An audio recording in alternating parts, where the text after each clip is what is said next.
Alright, ngokukhulu ukuphuthuma ngizocela DJ uLuxi ngome mnandi futhi siye lapha kubaba UPM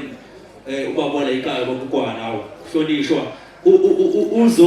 uzothi nje samukelekile ngoba asemcebini futhi samukeleke ebese sitshela ukuthi nenhloso yanamhlanje uthi uzoshaya ini ushaya ini inyoni embili ecelodwa awasho makoti lapha anganiyo phela uzoshaya inyoni embili ngecelodwa DJ uma beseza ngaphambili ezosamukela esho nenhloso yosuku lanamhlanje kuvuka lapho phakathi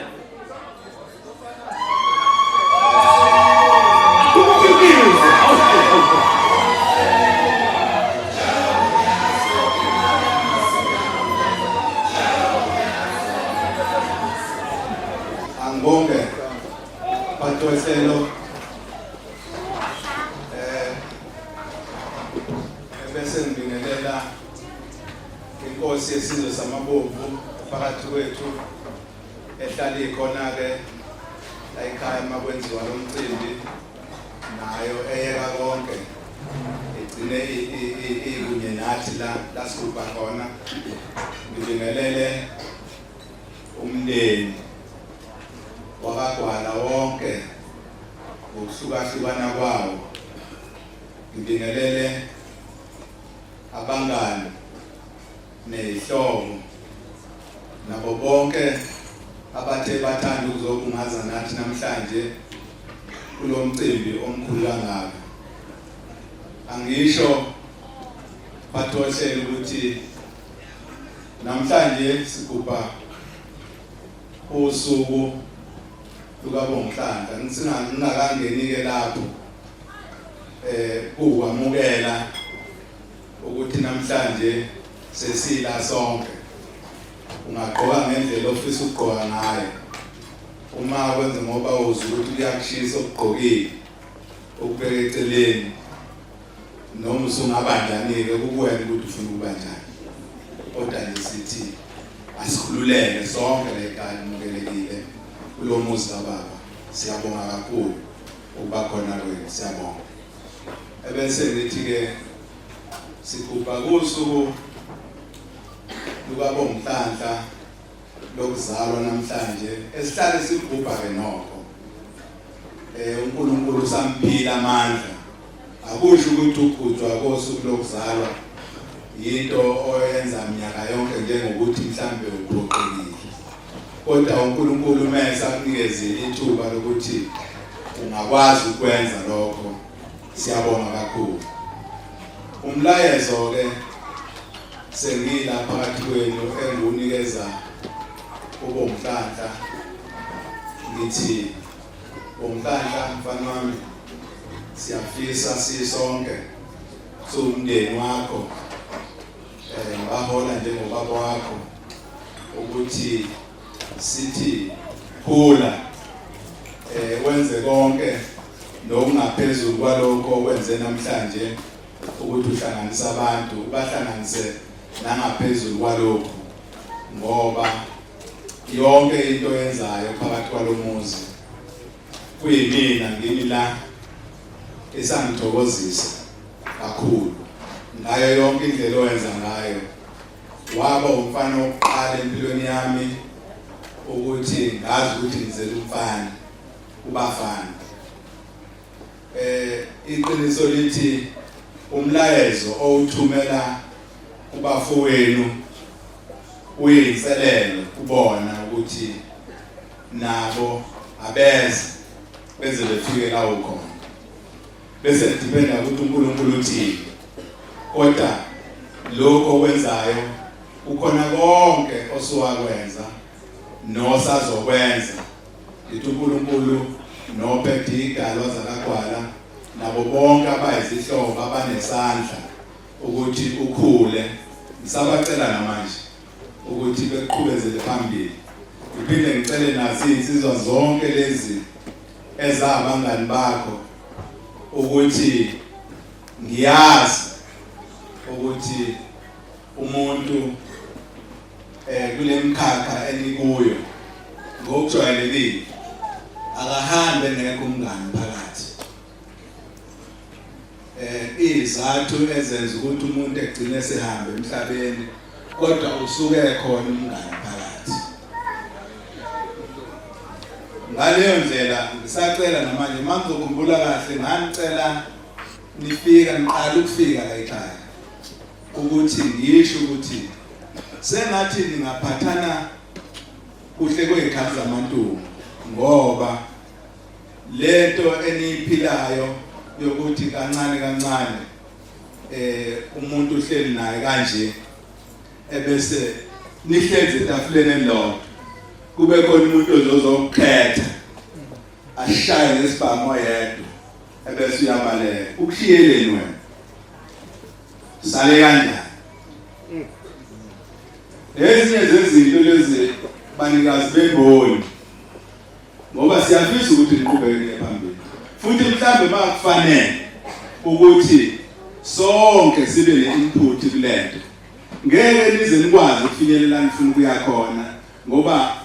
abantu abangekho manje bamatekisi ababa ama-on amatekisi bangaphezulu kwenjengoba leli abangekho emhlabeni ngezathu zenu futhi ngumsebenzi wenu futhi ubumqondo lapho. Yes, iqiniso mawuzobheka ngokahulumeni kuyona yonke indawo iqiniso lithi ugovernment senicishe nibe wona uma kuthiwa khona anikwenzi lokho enikwenzayo ngoba emnothweni walelizwe iqiniso lithi no number 2 emnothweni wakulelizwe. Ngabe ngikuphi makuthiwa nibulalana? Ngabe ngikuphi makuthiwa anikhokheli zonke izinto ongafanele ukuthi niyikhokhele ebese nisebenzela zona qha? Manje nginikeza leyo mali nanithengela ibhano ekseni nihlangane nje nithi mebhwana nathi le mali kade siyikhokhela lapha nalapha ngahambe uyithengela ibhano ndize nani nami nephesheya. Kodwa akube khona emqondweni kancane kancane ukukhula ukuthi akuyona solution ukuthi umuntu kancane kancane ukuthi makwenze ngoba kusomatekisi nje indaba kasomatekisi ukuthi usomatekisi kufanele ebulawe ngesibhamu upromote wawobani lo yini akekho phakathi abantu abanale promotion yini kodwa futhi nithi nifuna ukuthuthuka le phambili yena uhulumeni nganisiza kanjani ngakwazi ukuyisiza nini? Ngithi angikhulume ngoba asazi ngelinye ilanga ukuthi umuntu uyophila indawo ende kangakanani kodwa mina ngithanda no futhi kungiphatha kabi ukuthi ngelinye ilanga kuthi ukhona umuntu engasele uberabhelwa omunye umuntu ahamba naye ekseni emini ntambama. Akulo iqiniso lelo kodwa ke ngithi ngikhulisa ubonkanti silekeleleni banikazi bamatekisi ukuthi nizivikele ukuzivikela ukwenza inhliziyo yenu ibenye iqonde la kufanele ukuthi iye khona lapha la nifuna khona ubenefit hayi kulala ukuthi umuntu osomatekisi umgomo ukuthi angeke edolozele ngoba kwenze njalo injalo le angithandi ke mina angisho ngiqinisa ayingibusisi noma ngabe kufabani umuntu wadala uNkulunkulu ngoba njengoba ngikhuluma ngobonkanhle ngikhuluma ngomuntu engimzalayo ngiyazi ubuhlungu bokuzala ukuthi kusho ukuthini mangathi ubonkanhle namhlanje njenganani ke no ngizalo baba bami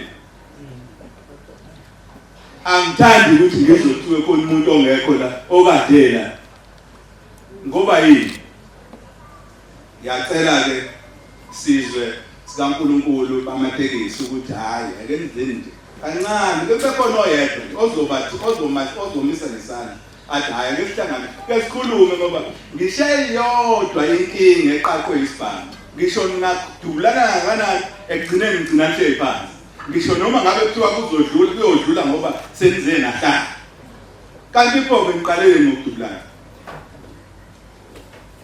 Ngiyabonga ngithi ke namhlanje bongihlanje ngikhuluma egameni lakho ukuthi nampa abangani bakho namhlanje ninabo namhlanje nawe qobo lwakho ngikhuluma nabo ngifisa ukuthi niphathane ngalendlela engiyishoyo ukuthi uNkulunkulu uyonilekelela uma kwezoba nizifundise ukuyilekelela. Kodwa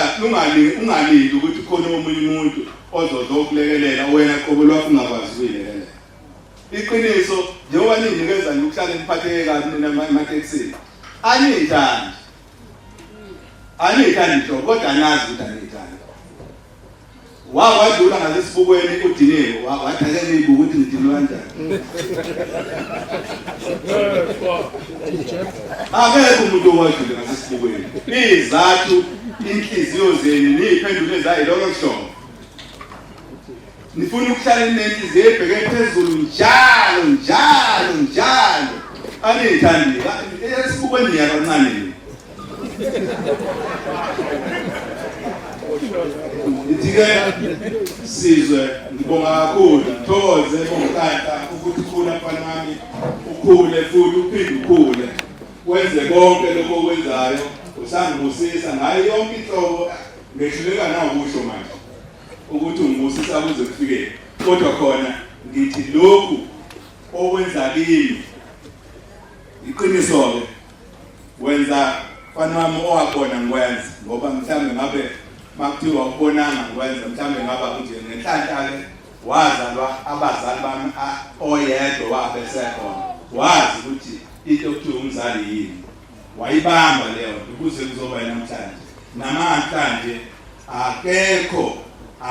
ngitshela noma ubanike osangisela indaba kamzali wakhe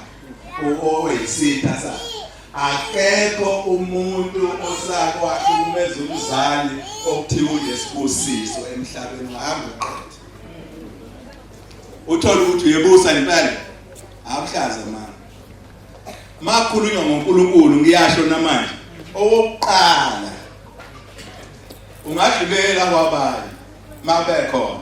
kodwa owokuqala yilo owakuzalayo wavuka wambona wakufundisa ulimi lokukhuluma ngitheke ngalawo mazwi angichithi sona isikhathi kodwa ngizwa kungifikele bathohlele ukuthi ke ngisho lento nakubona osomatekisi bekhona namhlanje ukuthi ngiyafisa ukuthi ekethi noma ngabe uthi uhamba yedwa senihlukene nicabange lento engisho ize nenifike la nilala khona nibone ukuthi awukho nimehluko enizoba nawo empilweni zenu ngiyabonga kakhulu. Awusekho bekhulu